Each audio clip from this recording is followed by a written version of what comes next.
Okay, so I've got Photoshop open now, and I'm just going to demonstrate a couple of techniques that I think I've shown before, but sort of make sure that you're comfortable with these. So definitely, if you haven't already tried the main tool, which is going to be layer masks, then it's something you need to attempt, and it'll allow you to do a lot of those things that I mentioned in the feedback, particularly adding entourage, but just also generally making adjustments to your rendered images. So I'll get one from this. I think I've got the montage already that I've been working on, so I may as well use that.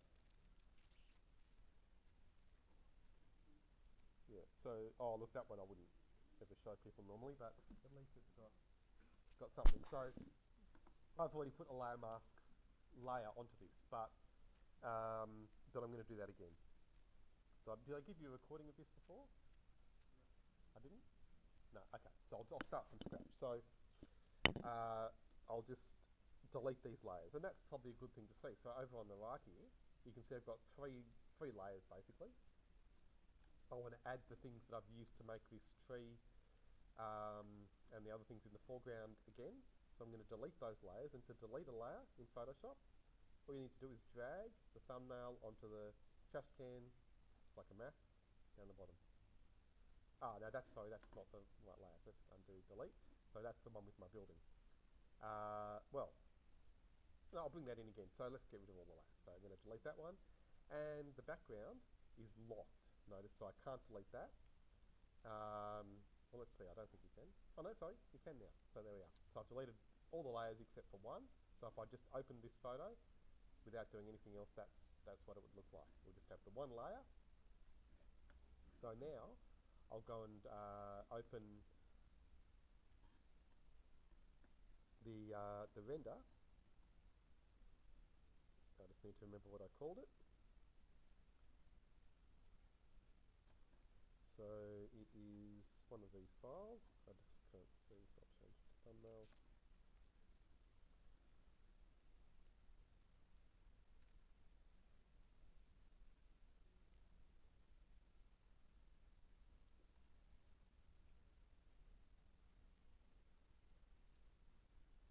I'm not sure I saved it separately, so I'll have to get it from this file again. I'll just save this. So we'll call it something else. Okay. So I'm going to go and open that file again. This is, again, just to get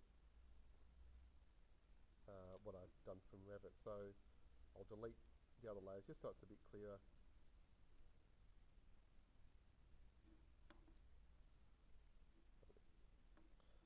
And the background can go too. So if I just save this from Revit, that's what it would look like. Okay, because you get the cutout automatically. Do you know how to get that transparent background with Revit? Simple method. Save it in here. So when you render with Revit, this is a different angle obviously, but it'll be the same process. After you render, are you all using export to save from here? Okay, so if you're not doing that, that's an important thing. So you use export to save, and then just make the file a PNG, and that'll automatically give you a transparent background.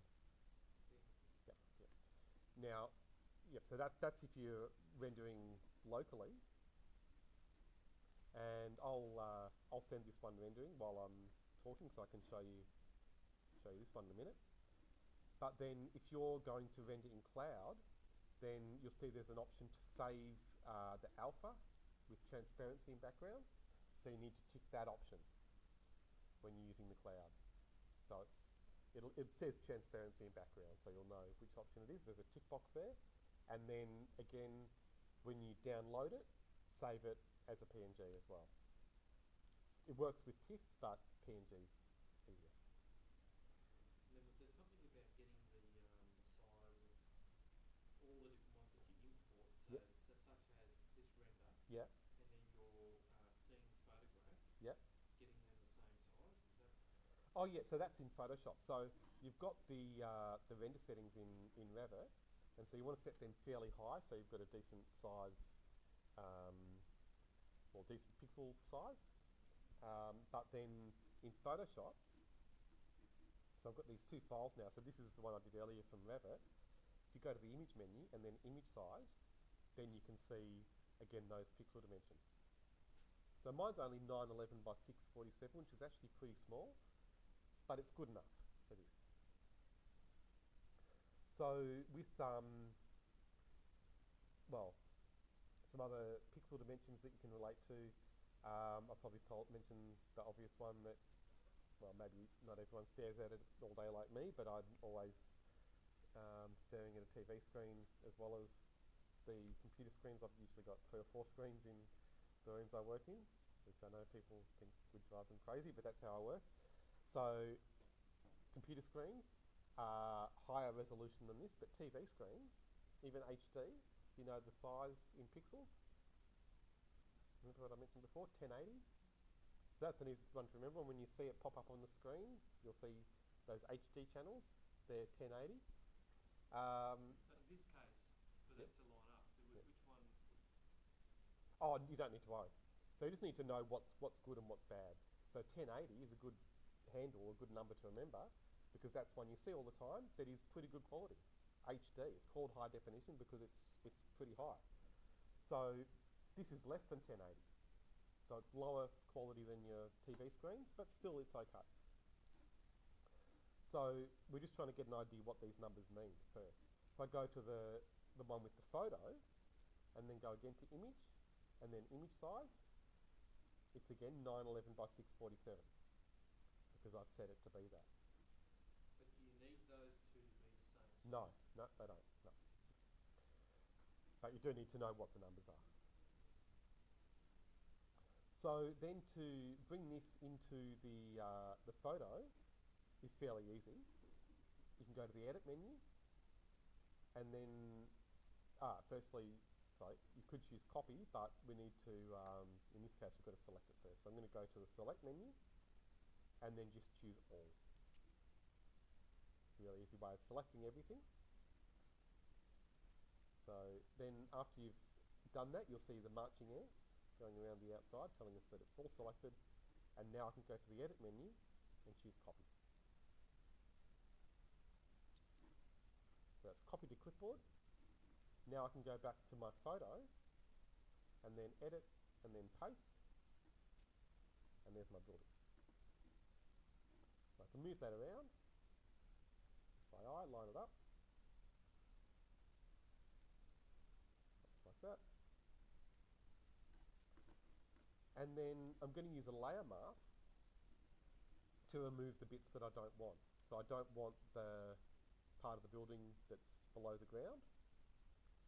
So you can see now I've got 2 layers. And it's not like a CAD program where the layers can go in any order. The layers are stacked up one on top of the other. So it's just like the old days with tracing paper. If you stick, or collage, if you stick something on top, it's on top. And if something underneath, it's hidden. And so that's actually more straightforward than a CAD program. You know. So there you can see I've got the position, and then with that layer selected, layer 2, I'm going to go to the layer menu, and then layer mask, and reveal all. So now you can see it's added this white thumbnail to my original layer. And the white means something. That's the color the layer mask is. It's all white. Now I'm going to go to the brush tool. Oh, okay, sorry. Oh, yeah, it's chopped off. Okay, I'll bring that across. Yep, sure. Yeah, there we go. Yep. Okay, so yeah, so then the brush tool is over here. So with that, you'll see then it automatically will set the color to black and white, because with a layer mask, they're the colors you want. Black and white is all you should need. And it's got white as the foreground and black as the background. I want to paint with black. So I've got to switch those using the button above, and that puts black to the foreground. So I just clicked on one of the color swatches. I don't want that, so I'm going to cancel. And so now I'm going to paint just by clicking, and you'll see it's going to paint the building away because black removes. And notice it just shows what's from the photograph behind. Now I go, oh no, I didn't want to take the building away. No big deal. I can just switch. You might think, well, you can always undo, and you can. But you may have done other things. I may have gone on and decided that I, do have parts that I want removed, definitely, like this part down here. So if I undo, it's going to undo all of that.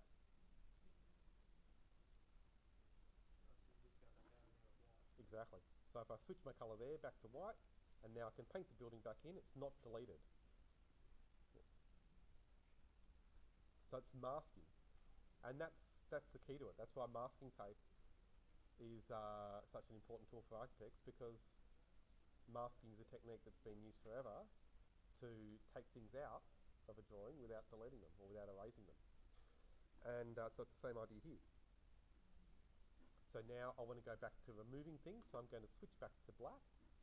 But I've got a really big, also a really small brush at the moment. It's going to take a long time. So do you remember how to adjust your brush size? Is it with the bracket button? There's a few ways. Yep, that's good actually. Remember the shortcut? So that's, I was going to show you that after. That's good though, if you remember that. That's definitely going to work, the square brackets. But at first, probably it's good to know that you can right click, and then you can see this thing come up on the screen that shows you the size and the hardness really clearly. So you can just drag that, and you can see then the result if you just move the cursor. So that's a much bigger brush now, and I can also control the hardness. So there, that's a very soft brush, which means it's going to have a fuzzy edge. If I increase the hardness, it's going to have a hard edge. So in this case, I probably do want a hard edge. And there you can see as I paint away now, it's got a very defined edge to that mask. And it's a really nice way of working, because you don't need to be all that precise at first. So there I'm doing it fairly roughly, but then I can zoom in, and I'll tell you a shortcut. Alt, and then you can use the wheel just like you do in Revit. And you'd be surprised how many probably experts in Photoshop don't use that, because they use the old one, which is Control plus and Control minus, which is the old way, but so much better with Alt and the wheel, I think. So there we go, zooming in. I'm going to hit a point where I can see those pixels, which can be a bit off-putting, but don't worry about that. And then again, right click, and I can go back to a smaller brush, and maybe I'll keep the hardness about the same. So I'm going to make it really small, and then I can change to white, and bring back that tree, the trunk, and then again switch to black to take those bits away that I didn't mean to bring back. Also, it's a bit of back and forth there. So I'll do a bit of trial and error to see just whatever looks good, really. There you go. Yep, so that's fine. I'll put it now. It's not. Okay, so you can see then we've got a person, and we can bring her in the same way. Is that person from the photo? Yeah. But then I can also add in people and cars and other things. So if I get some people from another file, and I've got quite a few of them.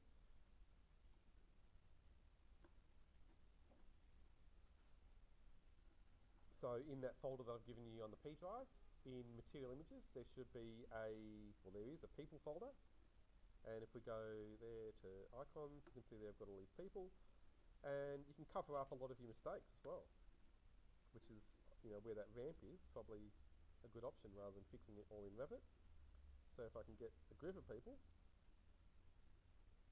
that's a low res one, but it's not the right perspective either, but I'll go with it. Okay, so these are already cut out. So the hard work's already been done. We don't even need to do a mask there. Just edit, select it all.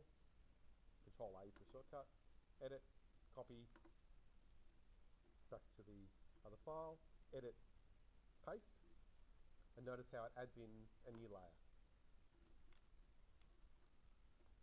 So then they're too big, so you can either use the shortcut Control T or go to the edit menu and then just choose free transform,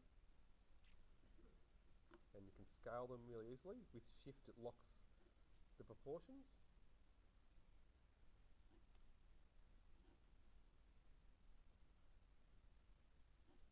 Okay, so there we are.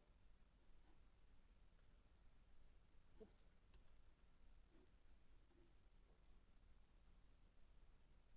Okay, so hiding all of that problem with the ramp there maybe. And then, I mean, probably find better people on that, but again, maybe they can be scaled a bit more too. So then, others though aren't cut out. So if I find one here, sorry, good one. Yeah, sure do. Oh, it's a bit low res actually, so let's find another one.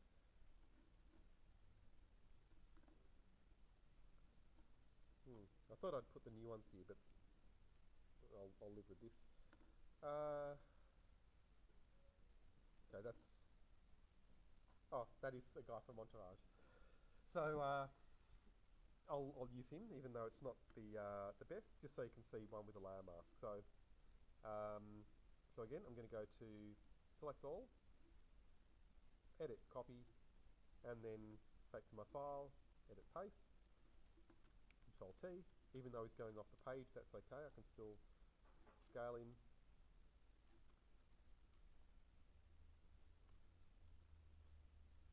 And you can, I'm sure, find better people than this easily. Just search and you'll find lots. Okay, so he needs some work done to his feet, but I'll just cut out the bit at the top. And notice how as well that as he's been shrunk down, he's become more pixelated. And that's because of the background image having the resolution that it started with. So it'll be adjusted to suit that. And I've lost detail, but that's okay. At that size, we don't need a lot of detail. So then now to mask that, again, just with the layer mask option under layer, go to layer mask, reveal all, and then with the brush again, just paint out the bits I don't want. The nice thing about this, you can do it really quickly and then come back later and be fussy. But you'll be surprised how much you get away with just doing it super quick like this.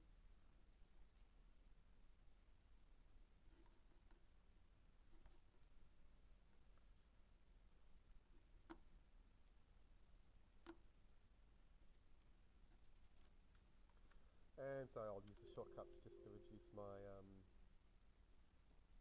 brush size. Okay, so that's actually not far off. With his legs done, that'd be a lot better. But you can see already cut out fairly well, and that took no time. And so that's important when you're trying to add and remove things from your renders.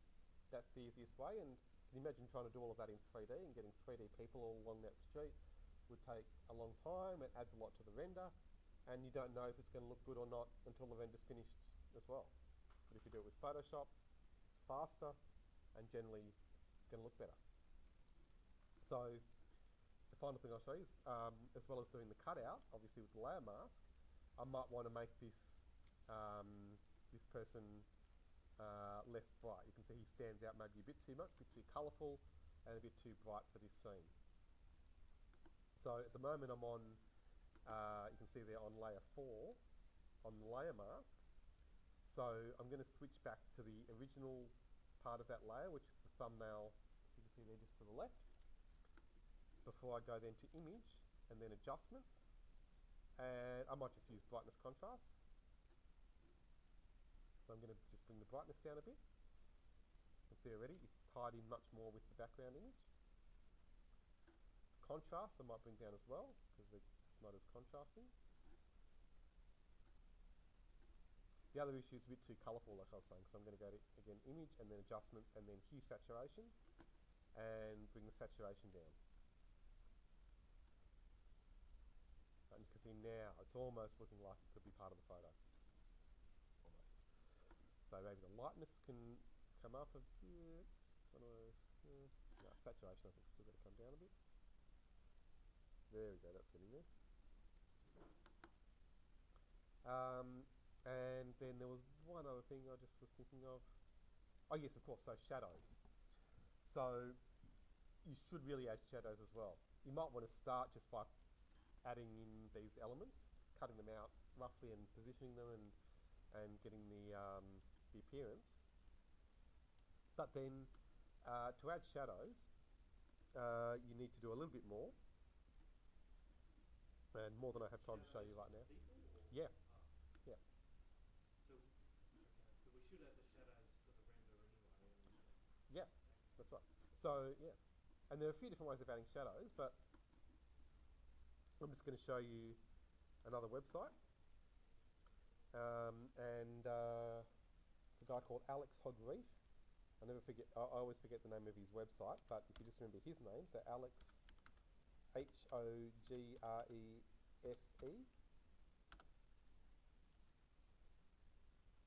And Bing. I don't know what's wrong with that engine. If we go and search with Google, I guarantee you we'll find it.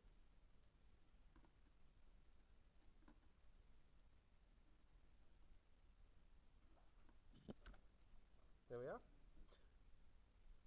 You know, Google finds it straight away. Bing.